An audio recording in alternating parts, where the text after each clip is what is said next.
gente, os insetos estão aqui há mais de 300 e tantos milhões de anos. A gente chegou a só 12 mil.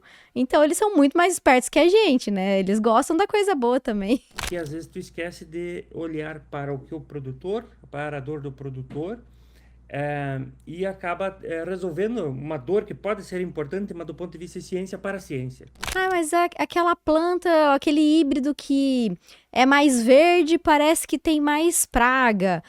Ou então o pulgão gosta mais quando eu coloquei o nitrogênio, o que tem de relação? É isso que você disse, né? O nitrato ele não é útil dentro da planta. Né? Inclusive, vou abrir um parênteses aqui rápido, que esses aminoácidos interferem lá nos sugadores. Eu sou Gabriela Vieira e este é o MIP em Dia, o seu podcast sobre manejo integrado de pragas. Afinal, não existe milagre, existe manejo.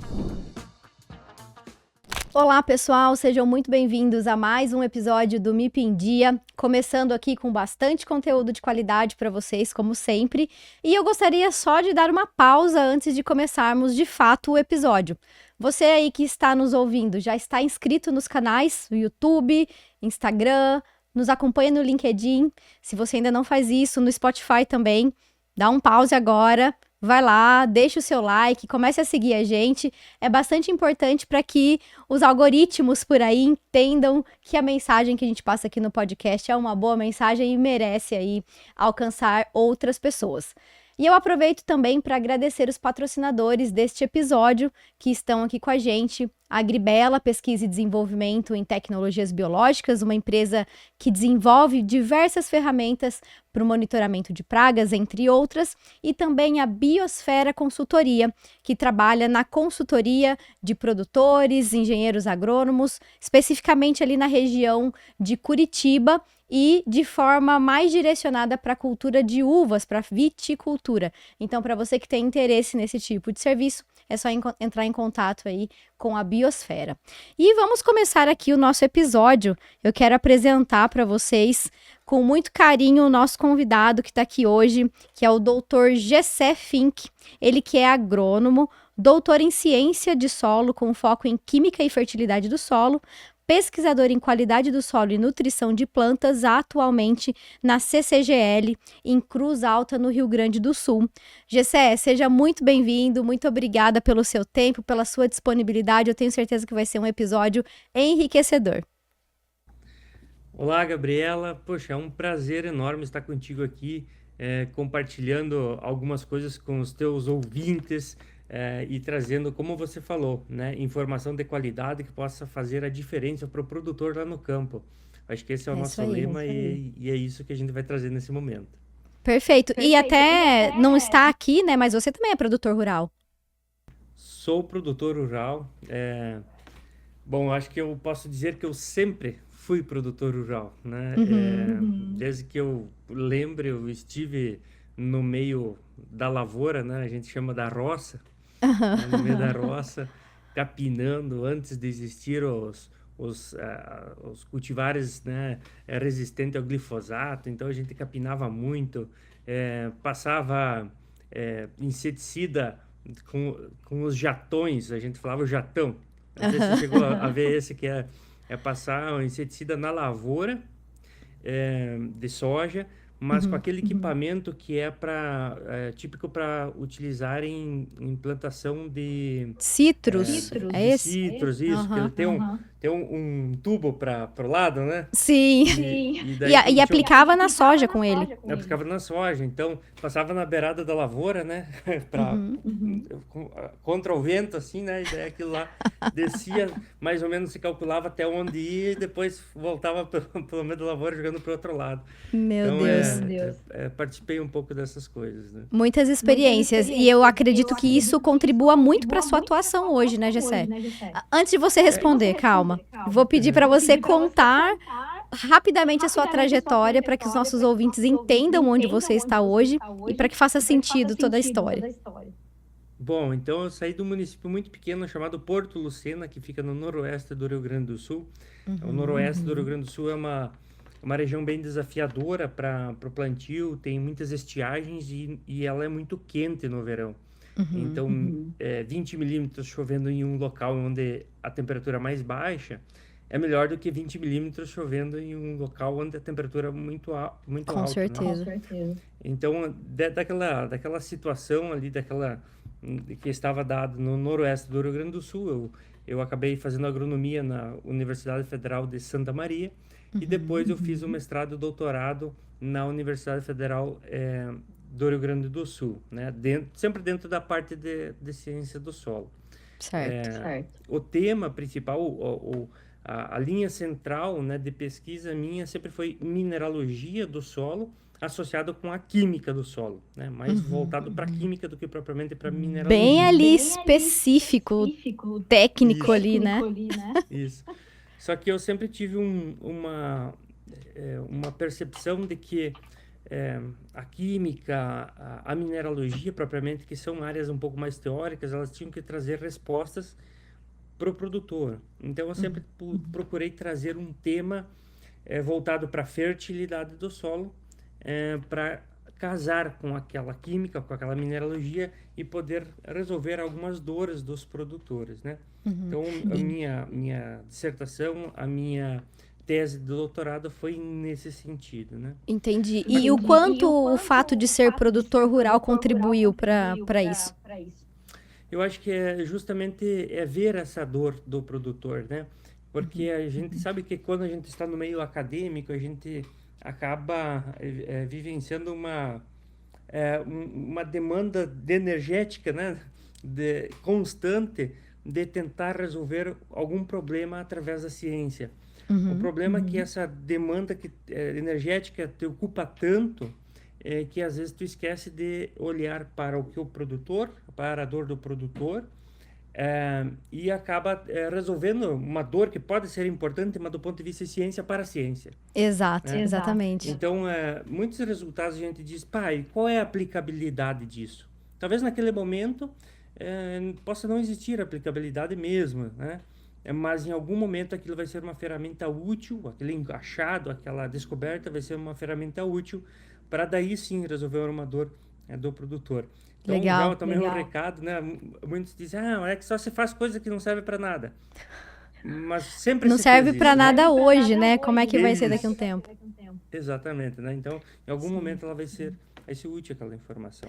É interessante isso, não só no âmbito da ciência, né? Já passei por algumas situações onde eu ouvi, por exemplo, na área do empreendedorismo, né? Não, tudo bem, legal a ferramenta que você desenvolveu, mas volta quando isso for um produto de prateleira, no sentido assim, tipo, talvez você está resolvendo um problema agora que eu nem estou enxergando que existe, né? Quando de fato houver a demanda, olha, estamos enxergando isso como um problema, aí você volta aqui que a gente conversa. É o tempo certo, né, das coisas acontecerem. Exatamente.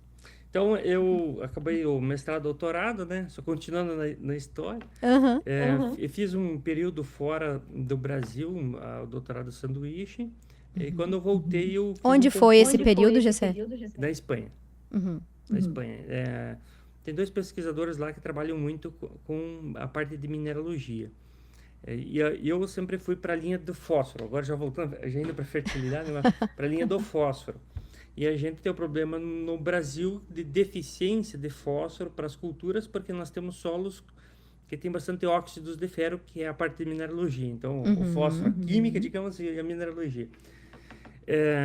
E na Espanha, esses dois pesquisadores tiveram um renome bastante grande, criaram um nome bastante grande, porque eles estudavam o ferro para a nutrição de oliveira. Então, eles tinham os mesmos problemas, ferro e fósforo, só que lá era o problema que o fósforo retinha, absorvia, né? Complexava o ferro e não disponibilizava ferro para a oliveira. Então, eles estudaram profundamente a parte de mineralogia, a vida inteira, né, por muitos anos, a mineralogia dos óxidos de ferro, mas com foco de tornar isso aplicável para as oliveiras, né? Que interessante. E aí eu vou aproveitar para puxar uma pergunta aqui, que eu acredito que talvez os nossos ouvintes, ou alguns, a gente tem estudantes, enfim, não fique muito claro. Você falou algumas vezes, a mineralogia, depois eu fui para fertilidade, muito se confunde com nutrição. Como é que você diferencia hoje para a gente, de uma forma bastante objetiva, o que é fertilidade de solo, nutrição de planta? Porque estão relacionados, mas não são a mesma coisa, né? Não. A fertilidade do solo já diz que é do solo, né? Então, é tudo que você fizer para criar um bom ambiente, que você acredita que é um bom ambiente para o desenvolvimento da planta. E a nutrição da planta é a planta conseguir retirar do solo, então, aqueles nutrientes que daquele ambiente que você criou, né? Para absorver e não só absorver, né? Assimilar esses nutrientes e produzir o produto, né? Perfeito. O que for de interesse normalmente para nós, né? Na natureza de interesse da natureza, mas vamos pensar assim, nas plantas cultivadas, então, eu quero uma folha, a planta tem que absorver, se nutrir, né? E a nutrição passa através pela assimilação daquele nutriente. Perfeito. Por exemplo, o nitrogênio, dando um exemplo para ficar mais didático, o nitrogênio ele pode ser absorvido. Ele é absorvido na forma de nitrato. O nitrato ele não é útil dentro da planta. Né? Agora, esse nitrato ele ser convertido, reduzido para amônio e convertido para um aminoácido e depois para uma proteína, então sim, essa proteína é de interesse, né? Sim, inclusive vou abrir um parênteses aqui rápido, que esses aminoácidos interferem lá nos sugadores que podem atacar algumas plantas, depois a gente pode entrar um pouquinho nesse tema. Perfeito. Mas só para, nessa sua fala, fica muito clara a importância no sentido de entender e conhecer a fertilidade do solo, porque a partir dele é que a planta vai tirar aí o que ela necessita, certo? Isso. E a fertilidade, ela tem uma relação muito grande com o ambiente, né? Então, a fertilidade quer criar um ambiente legal para as plantas absorver os nutrientes. Agora, para você disponibilizar esse nutriente, tem muitos aspectos do solo envolvido que influenciam nessa disponibilização. E daí a gente pode citar dois, assim, como os mais gritantes, né? Teor de argila, né? Se a gente pegar aqui no sul, a gente está falando de teores de argila bem maiores do que os teores de argila, de maneira geral, né? Do que no centro-oeste, né? Do Brasil. Geral, vamos pegar aqui solos com mais argila e também mais matéria orgânica do que no centro-oeste. E isso modifica totalmente a forma de criar o ambiente para que a planta possa se nutrir depois e ficar feliz aí. Pausa nesse episódio porque eu tenho algo importante para falar para você, agrônomo de campo, RTV, profissional que atua na área comercial. Eu tenho certeza que ao longo da safra você teve várias dúvidas em relação ao comportamento, à bioecologia das pragas, ao correto posicionamento de produtos, à estratégia que melhor funciona para cada situação, seja para o manejo de mosca branca, de cigarrinha, de pulgão, de percevejo ou de lagarta. Para você que quer se capacitar e sair à frente pensando lá no futuro, na próxima safra, a sua chance está aqui, na descrição do episódio. Clique no link e se inscreva para o primeiro workshop, A Rota do Manejo, que vai acontecer no dia 9 de abril, aqui em Uberlândia, um evento presencial no Noble Suites Hotel, onde nós vamos ter bastante tempo para discutir todos esses aspectos e tirar as suas dúvidas. Não perca essa oportunidade e se inscreva aqui no link. E aí, nesse aspecto, enquanto você falava, fiquei pensando nisso. Você entende que hoje nós estamos num ponto em que há esse direcionamento, no sentido assim, é muito claro, vamos pegar a cultura da soja, que talvez seja a mais estudada, né, por toda a sua grandeza que tem para o nosso país. Mas a gente tem esse detalhamento de qual a nutrição ou qual a correção que eu tenho que fazer desse solo em cada lugar do país para que depois eu tenha um ambiente mais adequado para a planta? Como é que você enxerga isso? Ou a gente está aquém do que poderia ou deveria ser? Eu acho que as duas coisas, eu vou explicar. Vou explicar.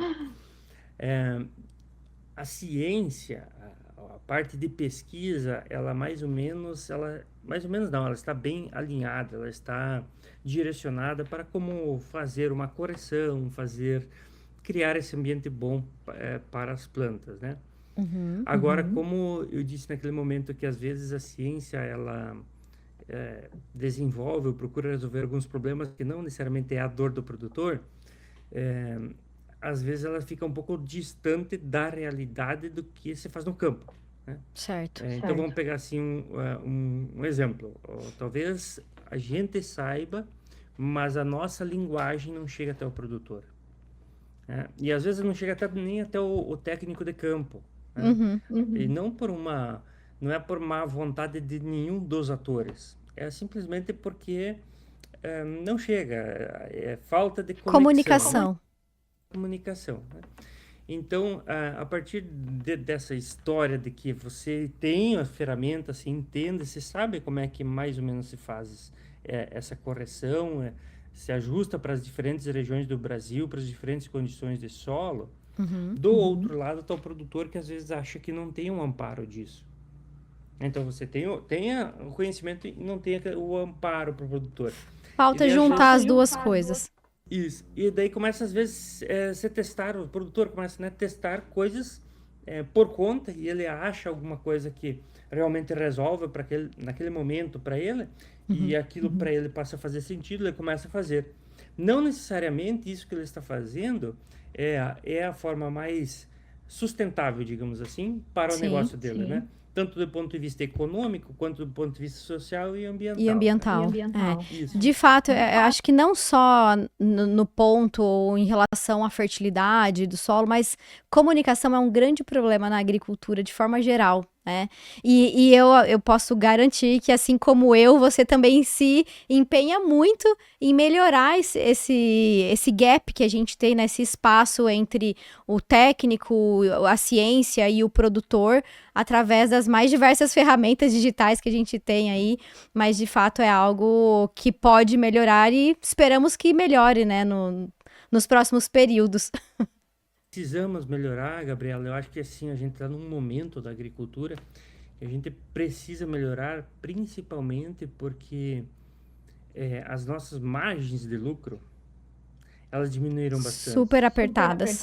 Super apertada, né? Então a gente viveu um momento lá eu brinco, o boom da soja, né? Que foi assim espetacular. A soja valia bem, a relação entre produto aplicado e o preço da soja Era interessante, né? muito bom. E ali, qualquer coisa que você fizesse na lavoura, e se não tivesse problema de estiagem, né, que é o que a gente não consegue controlar, na grande maioria das vezes, qualquer coisa que você fizesse na lavoura ia dar lucro. Sim. A não ser que você fizesse algo muito doído, né? E daí não, pode ser que não. Só que isso, novamente, se criou um ambiente em que quem fez qualquer coisa achou que aquela qualquer coisa se perpetuaria. Isso Exato. sempre continuaria com lucro. E acabou que a gente viu que não é exatamente isso que acontece, né? Então agora essa comunicação a gente precisa melhorar para que o agricultor, para que o técnico que está junto com ele também possa ajustar esses gastos para daí sim ser mais lucrativo, né? Com certeza. E o que você enxerga hoje? Porque você, pelos últimos anos, né, atuou de forma direta na academia, com alunos, enfim, trabalhando também, obviamente, comunicação, mas hoje você está numa empresa, numa instituição de pesquisa que também trabalha com comunicação. Como é que é essa diferença dos perfis para os quais você se comunica e também o principal desafio que você tem hoje para levar a informação de qualidade para quem de fato precisa ouvir? O que você tem? Faz pouco tempo, né? Inclusive, se você quiser relatar esses últimos meses aí para a turma que está ouvindo, mas quais são essas experiências, assim? Contextualizando, então, voltando do doutorado do sanduíche, eu fiz um concurso e passei logo acho que deu uns 4, 6 meses entre eu ter voltado e ter assumido a posição de professor universitário, né? E fiquei por 10 anos nessa atividade, 10 anos e 2 meses. E daí passei para iniciativa privada, na instituição de pesquisa. Para mim, a minha comunicação, ela continua a mesma, eu como produtor. Entendi. Obviamente que quando a gente está falando com alunos, tem algumas coisas mais educativas, né, que a gente tem que utilizar para ensinar, mas o linguajar meu, você já deve ter percebido, também é bem simplão, né? Aham. Não sei usar palavras rebuscadas ou refinadas, né? Não precisa também, né? Exatamente. Mas uma coisa que eu senti bastante dificuldade, assim, principalmente nos últimos anos, é com o sistema educacional que a gente tem. Uhum. Isso eu posso estar falando besteira porque eu não tenho formação nessa área pedagógica, Aham. mas o sistema que nós estudamos e que nossos professores que nos antecederam também estudaram, e aparentemente ele não serve mais. Não funciona, né? Mudou muita Porque coisa. os adolescentes, os jovens que estão chegando na academia, ele não está, acho que não está preparado para aquele tipo de ensino. Tem que mudar. Agora, tem que mudar da forma criar alguém com um novo sistema de educação e colocar essa pessoa continuar esse sistema de educação. Sim. E eu digo isso porque eu fui criado desde do pré-escola, né, num sistema educacional. Eu nem sei com quantos anos a gente vai no pré, vamos botar 5 anos. Vamos Acho que são arredondar isso. 6. Tá, mas de 5 anos até, sei lá, 28, acho que eu comecei, o 27, que eu acabei o doutorado lá. Então, vamos botar ali 22 anos num sistema. E Nossa, daí, verdade. eu chego ali, agora não, tem que mudar, eu tenho que mudar esse sistema educacional. Talvez eu não tenha capacidade para isso. Perfeito. Nossa, eu nunca parei pra pensar dessa forma, né? Quantos anos a gente fica ali só naquilo, seguindo aquele trajeto da mesma forma e depois, eventualmente, nos é cobrado de alguma mudança ou tem uma autocobrança em relação a mudar, né? Mas muitas vezes a gente não é capaz realmente de fazer essa mudança. Isso. E ao mesmo tempo, eu sentia que, como produtor, eu não cumpria de forma total um propósito, que eu fui fazer agronomia por um motivo, né? E eu não cumpria o propósito pelo qual eu tinha ido fazer agronomia, sendo Que era? professor universitário. Que era tá na ponta, de estar ajudando o produtor. Entendi. Talvez como agrônomo, sem ter continuado minha formação acadêmica, sem ter entrado, né, como professor universitário, como agrônomo, talvez eu cumpriria isso. Talvez não da melhor forma como eu poderia hoje, né, com a formação que eu tive, mas eu cumpriria isso. E daí foi o momento de eu dar esse passo e mudar a trajetória, né? Entendi. E entrar aqui na CCGL, que a gente tem um viés muito claro, né? Que é desenvolver pesquisa para auxiliar o produtor a melhorar sua produtividade e lucratividade, né? A Então, CCGL, só aproveitando o contexto, é uma cooperativa, né? De Cooperativa Central Gaúcha. Gaúcha. Isso, e as várias cooperativas do Rio Grande do Sul, né? Elas são associadas, são donas, né, da CCGL. E daí aqui o objetivo é desenvolver pesquisa e passar para essas cooperativas a informação, o conhecimento técnico, daí sim para chegar até no produtor. Então, nesse momento, você está diretamente ali influenciando e levando, de fato, a informação para quem utiliza lá na ponta. Perfeito, exatamente, né? E indo até o produtor, né? Indo até o produtor. E como é que é o lado GCE? GCE está feliz e realizado neste momento? Claro, sim, sem dúvida, porque é aquilo, é o propósito que está mais claro, né? Estou mais perto de atingir esse propósito. Que legal, muito bom, parabéns por toda a trajetória, por esse momento. E agora, vou voltar um pouquinho, algum ponto a gente já tateou aqui, mas o que você vê de relação direta da fertilidade do solo com a ocorrência de insetos praga, com o MIP, enfim? Bom, puxando o MIP, né, manejo integrado de pragas, eu acho que entra dentro de um contexto geral, né? Então, se você está pensando que tu vai ter uma fertilidade adequada, uma nutrição adequada, se tu tem um produto bom aí, os bicharedos também vão achar bom comer isso, né? Então, Exatamente. Eles não gostam da tem coisa muita- boa. Exatamente, né?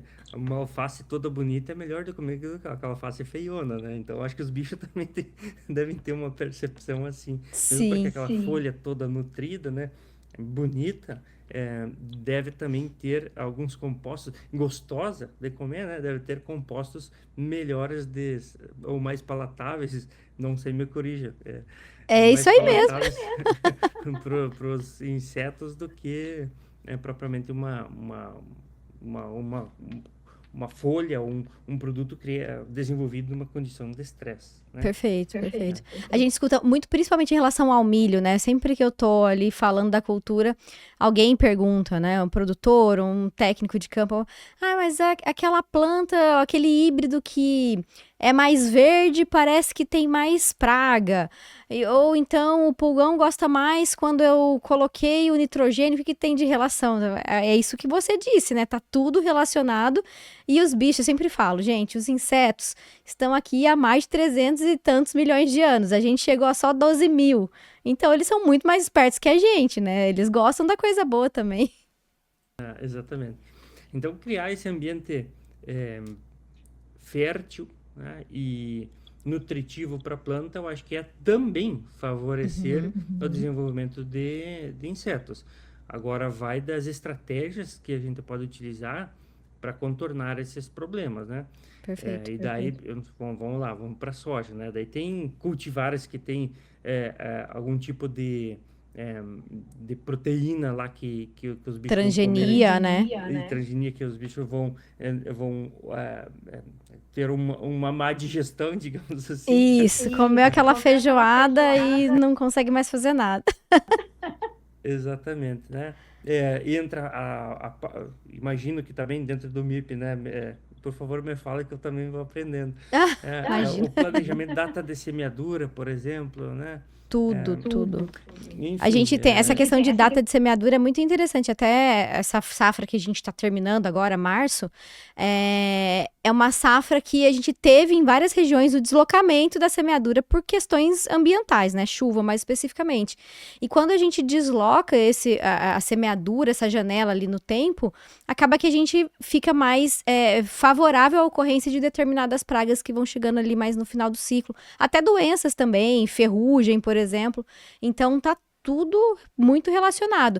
E só mais um parênteses também, Gessé, a gente está falando aqui de fertilidade, de nutrição, mas quando a gente fala de algo que é equilibrado, uma nutrição equilibrada, por exemplo, é favorável para o inseto, mas está tudo dentro de uma normalidade, né? Porque às vezes dá a entender que fala, não é para adubar, porque o inseto vai comer mais a sua planta adubada. Não é isso, né? É tudo dentro de um equilíbrio ali, de uma recomendação técnica. Não, você vai nesse contexto, daí não coloca adubo porque vai gastar mais com frete para transportar o grão, então. Tipo isso.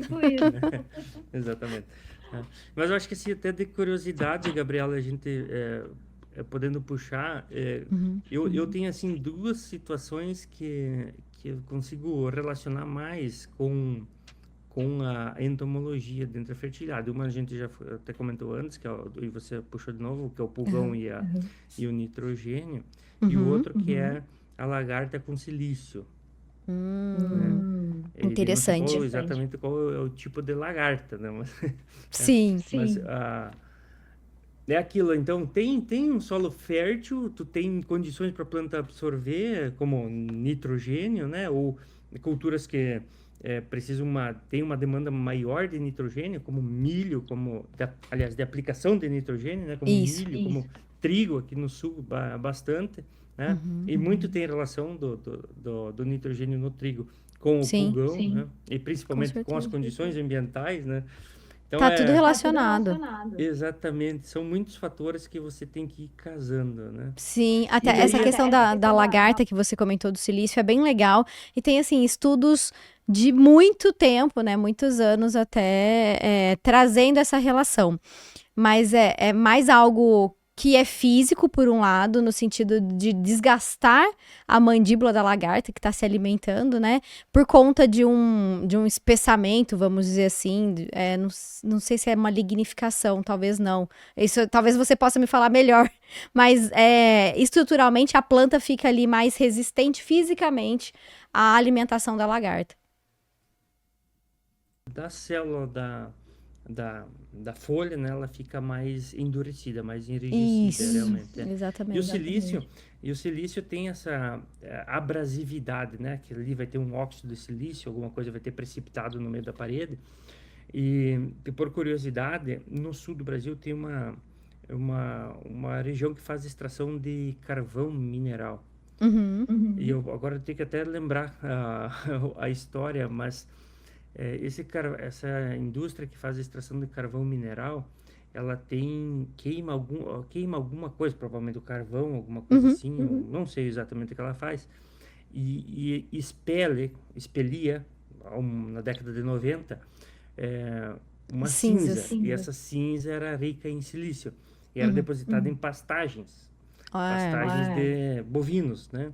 Sim, faz todo os sentido. bovinos e até cavalos desgastavam os dentes, né? Porque comiam aquilo ali, ficavam meio que banguela, depois não conseguiam se alimentar Nossa, direito. os cavalos, caramba.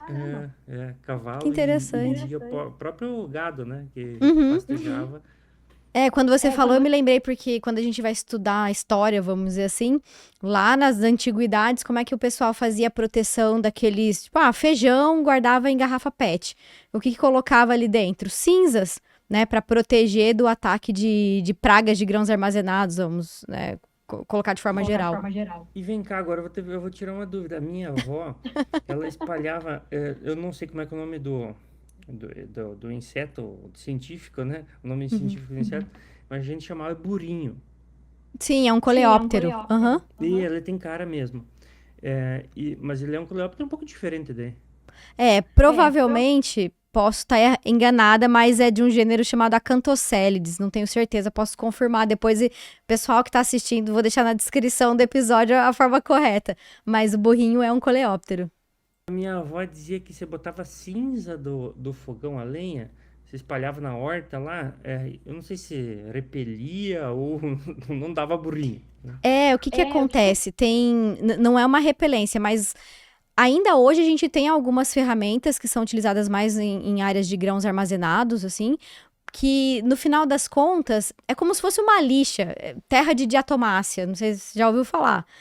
É como se fosse uma lixa, as cinzas também. Vai desgastando o tegumento do inseto e acaba que ele desidrata.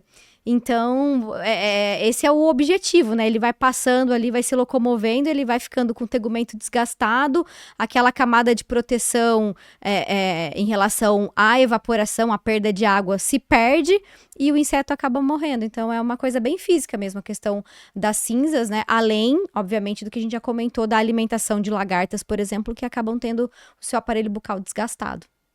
Exato, acho que, se não me engano, era nos repolhos que eles gostavam. Ah lá. Repolho tem várias lagartas, que legal. Fugi do assunto aqui, mas não, capaz, né? Muito bom. São pontos importantes da gente trazer aqui. E aí, vamos voltar então para a fertilidade do solo, né? Hoje, eu já vou aproveitar a pergunta que eu vou te fazer, eu vou adiantar aqui um quadro que nós temos aqui no MIP em Dia, que geralmente eu faço mais no final do episódio, mas eu já vou trazer aqui. Chama-se Visão MIP 2035, onde o agro de amanhã resolve um problema de hoje. O que você, Gessé, pensa em relação, daqui 2.000 anos não, né? 2035, daqui 10, 9 anos.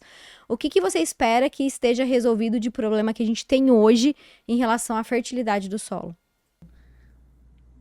Aquilo que se esperava que tivesse resolvido hoje e que também era um problema na década de 80. Acidez do solo. Acidez. Tá, vamos explorar melhor isso. A acidez é algo que acontece naturalmente. Sim, ou que tem aumentado? Contextualiza pra gente, por favor. Tá. A acidez do solo, o principal parâmetro que mede a acidez do solo, que dá a ideia, né? Se o solo, como que está o solo, é o pH do solo.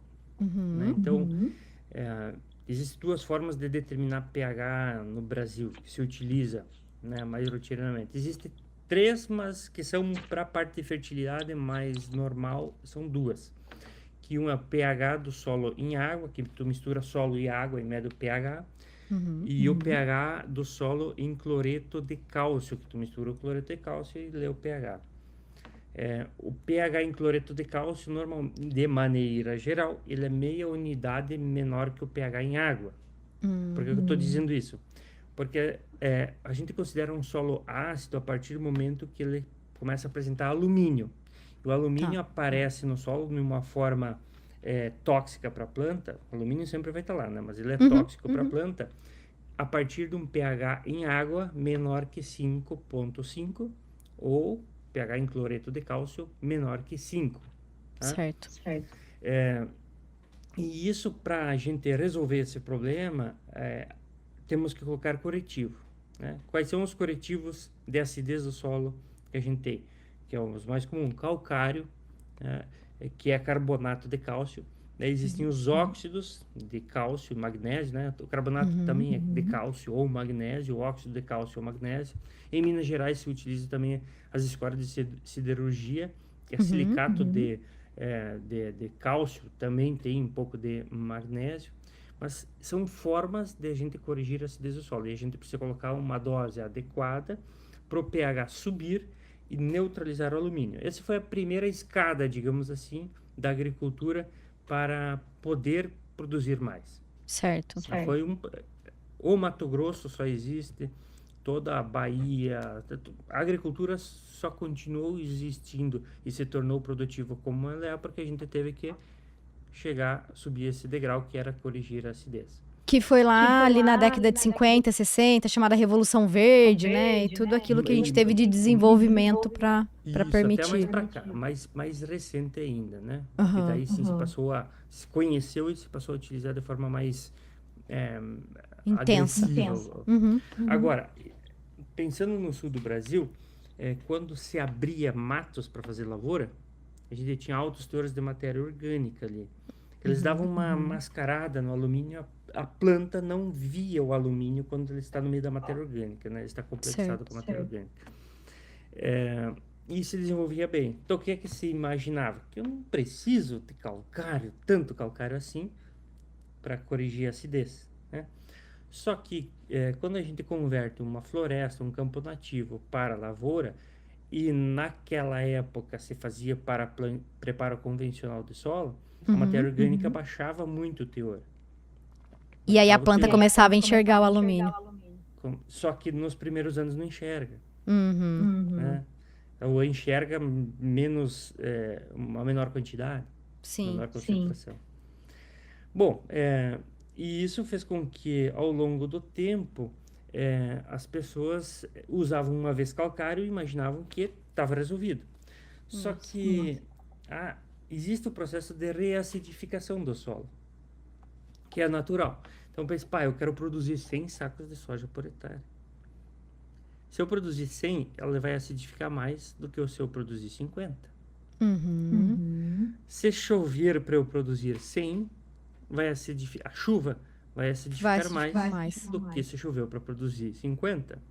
Então, quanto mais produtiva for minha lavoura, do ponto de vista de grãos, de trazer grãos, de eu exportar grãos, de eu tirar nutrientes do solo e mandar para os mercados, mandar lá para a China, né, eu também estou criando acidez no solo. São dois exemplos, né?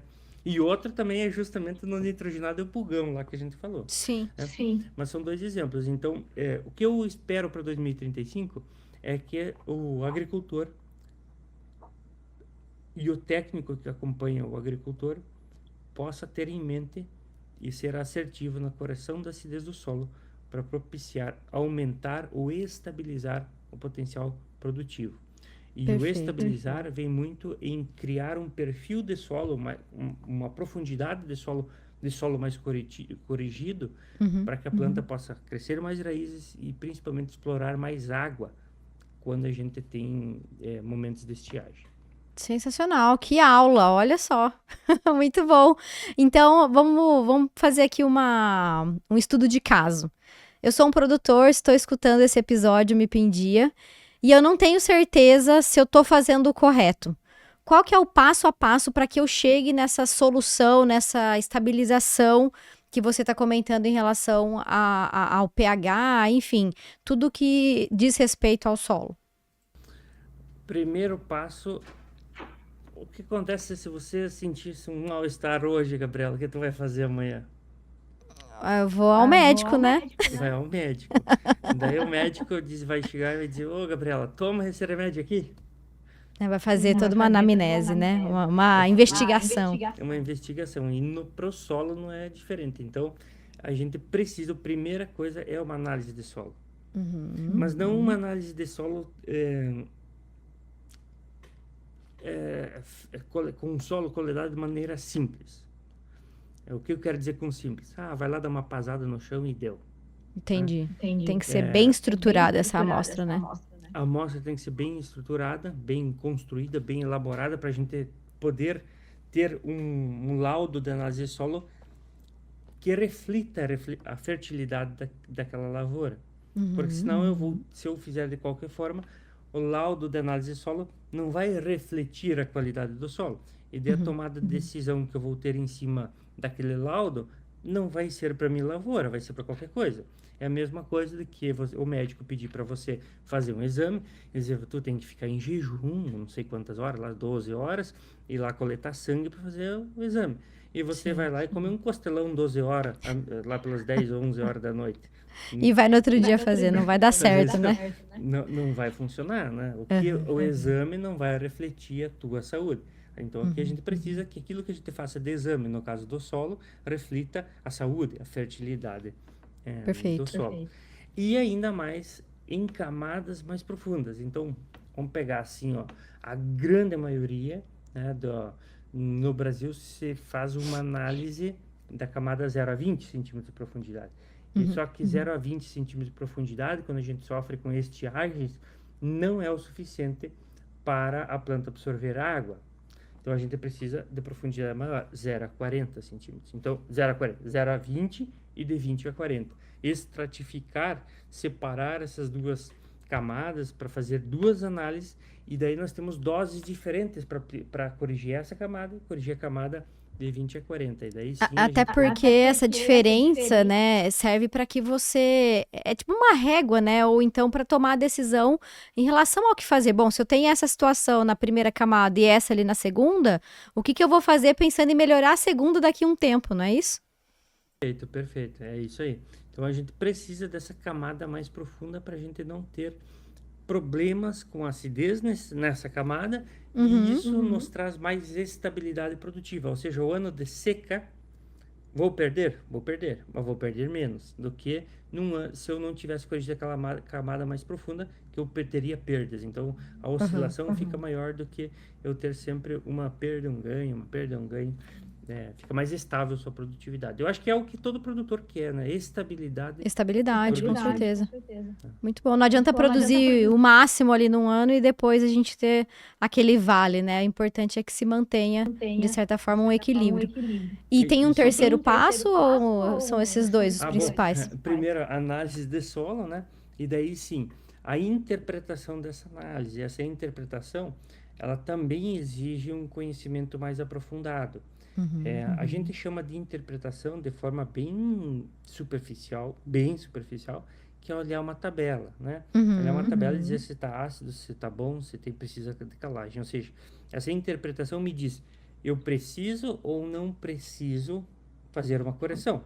É a mesma coisa que o médico olhando o laudo dizer, você precisa tomar remédio. E daí o que você vai perguntar para ele? Qual remédio? Qual remédio? Então, eu preciso fazer uma correção? Preciso. Qual? O que eu vou usar e quanto eu vou usar do corretivo para fazer essa correção? Então, para cada local do Brasil, assim, vamos separar por estados, existem metodologias diferentes para fazer isso. E elas são apropriadas porque elas foram construídas com base nos solos daquela região. Então, do Rio Grande do Sul e Santa Catarina, aqui do Sul, é diferente do Cerrado, né? Agora, o que não dá é eu fazer uma amostragem, como a gente faz aqui, pegar o manual do Cerrado para tentar interpretar essa análise. Né? Sim. Não funciona. É aquilo até que eu sempre comento aqui, né? Não tem milagre, tem manejo. E aí não dá pra esperar também que uma tabela daquele livro X vai resolver todos os problemas de fertilidade que a gente tem no Brasil, né? Isso. E eu digo mais ainda, Gabriela, como a gente está evoluindo assim com a agricultura, essas tabelas, elas são, os manuais, eles são bastante generalistas, né? Então, por exemplo, se eu pegar uma lavoura de um produtor que tem uma alta produtividade, que está estabilizado, eu tenho que ter um outro olhar do que um produtor que precisa construir uma produtividade e tudo mais. Mas do ponto de vista do manual, ele generaliza bastante esses grupos, né? Sim. E eu acho que a gente precisa caminhar para uma personalização das recomendações. Não, Então, sem dúvidas. faço a análise, a interpretação, daí sim a recomendação e depois vem a aplicabilidade, né? A operacionalização, que eu chamo do método agro, né? Análise de solo, gestão da informação, que não é só interpretar, mas sim conhecer o que está por trás daquela análise. R de recomendação, então AGR, R de recomendação personalizada para cada situação, e o O, que é a operacionalização. Perfeito.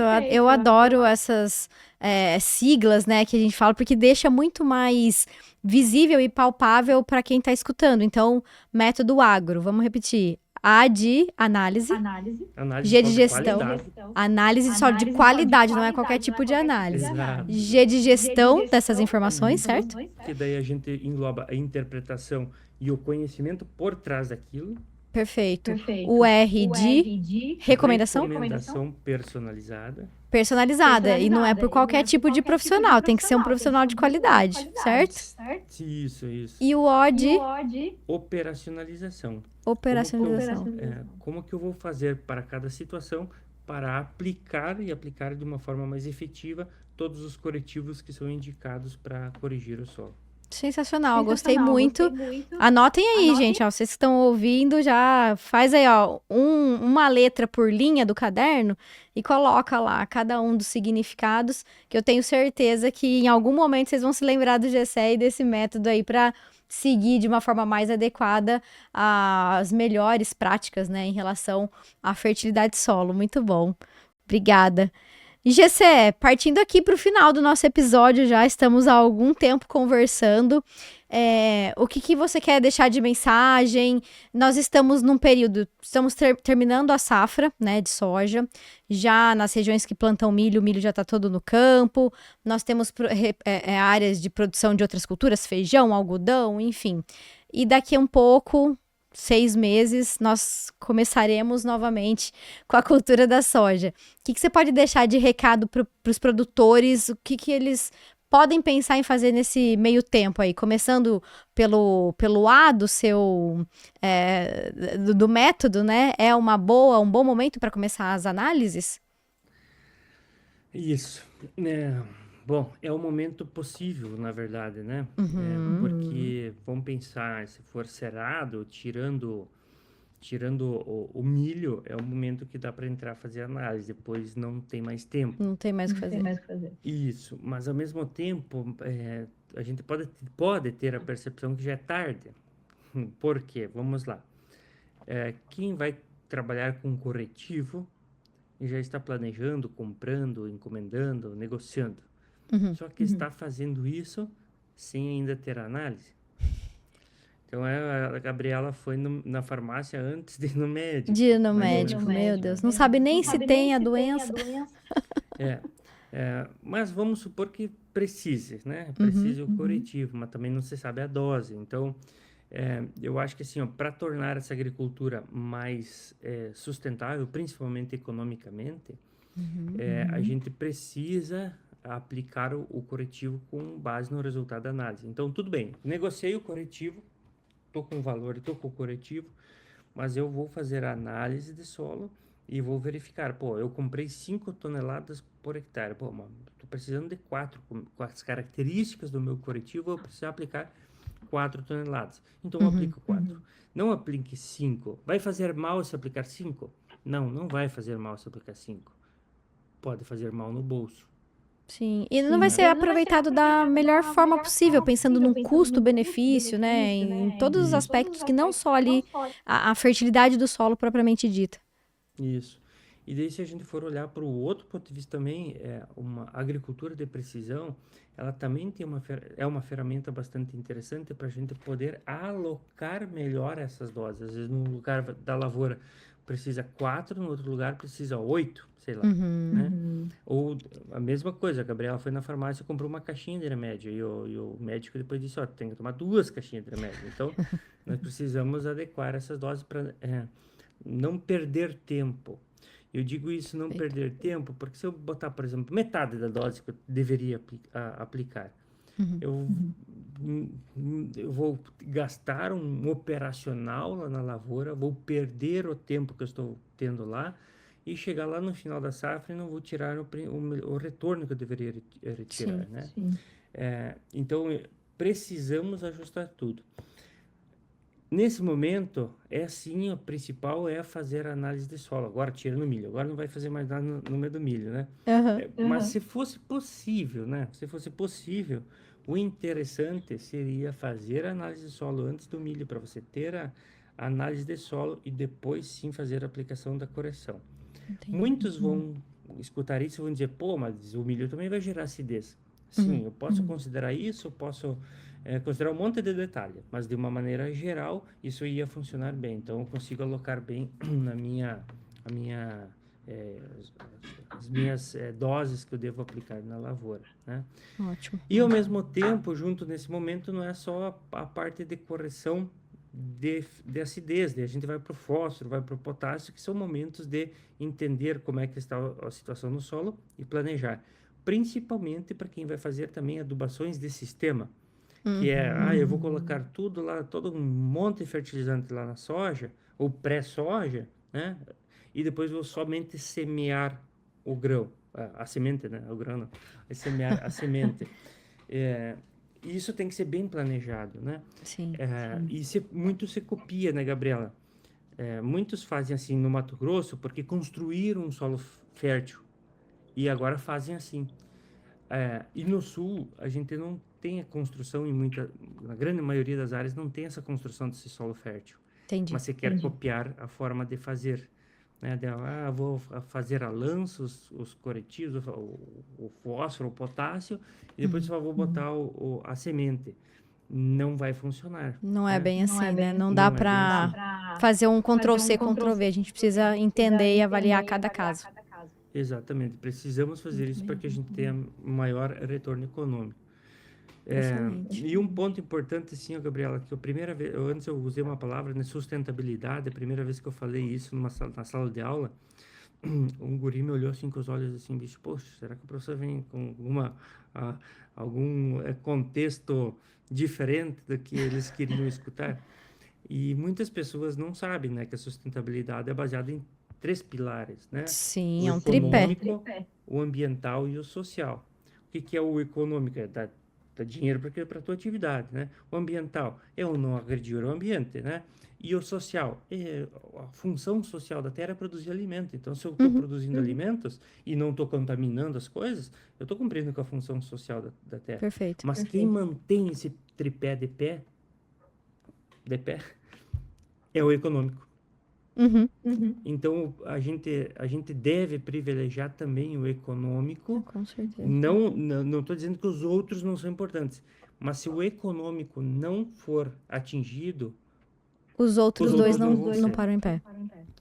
Exato. Então, É muito legal você ter trazido essa questão da sustentabilidade, porque no final das contas se tornou um termo que muitas vezes é até banalizado, né? Todo mundo fala sustentabilidade para tudo, qualquer coisa, ainda mais na era dos biológicos e regeneração e tal, e eu sou super a favor disso tudo, inclusive trabalho muito com biológicos, quem me conhece sabe o quanto eu sou ativa e acredito muito nessas soluções, mas a gente precisa considerar tudo, né? Então, como você bem trouxe, se eu deixo a viabilidade econômica de lado, o tripé da sustentabilidade não se mantém. Por amor à agricultura. Embora a gente muito faça, né? Mas não por muito tempo, né? Sim. Então, pode ser é socialmente maravilhoso, né? Do ponto de vista de produzir alimento. Mas se não está gerando retorno para quem está fazendo isso, não vai continuar Não fazendo. vai continuar. Ah, pode ser a melhor forma do mundo de sequestrar carbono, não emitir gases, mas se não gerar retorno econômico, cai Também por não vai água, para frente. como é que é? Cai Por água abaixo. Vai por água abaixo, exatamente. É isso aí. Então, Muito bom. Gessé, muito obrigada por esse bate-papo, passou super rápido. Mais uma vez eu agradeço o seu tempo. Se quiser deixar um recado aí para os nossos ouvintes, mas de antemão eu tenho certeza, né, pessoal, vocês que estão nos ouvindo, deixem os comentários aqui em relação ao episódio, a tudo que o Gessé compartilhou de informações. E para quem tem alguma dúvida em relação à fertilidade do solo, já aproveita para deixar aqui, Gessé, como é que a gente te encontra? muito bem, eu tô lá no Instagram, Gessé Rodrigo Fink, @GesséRodrigoFink, publico conteúdos lá sobre parte de fertilidade e nutrição de plantas, num linguajar que tento atingir também os produtores, né, para que o propósito que a gente falou no início também seja atingido. E o principal recado, a principal mensagem que eu queria deixar aqui é que solo corrigido, futuro garantido. Bom demais, sensacional. Para quem não entendeu, vai lá no Instagram e nas redes sociais do Gessé, que tá tudo bem explicadinho. E, mais uma vez, muito grata pela sua participação. Espero que a gente tenha outras oportunidades aí de falar sobre outros temas e a sua participação aqui no Me Pindia para enriquecer ainda mais os nossos episódios. Obrigada, viu?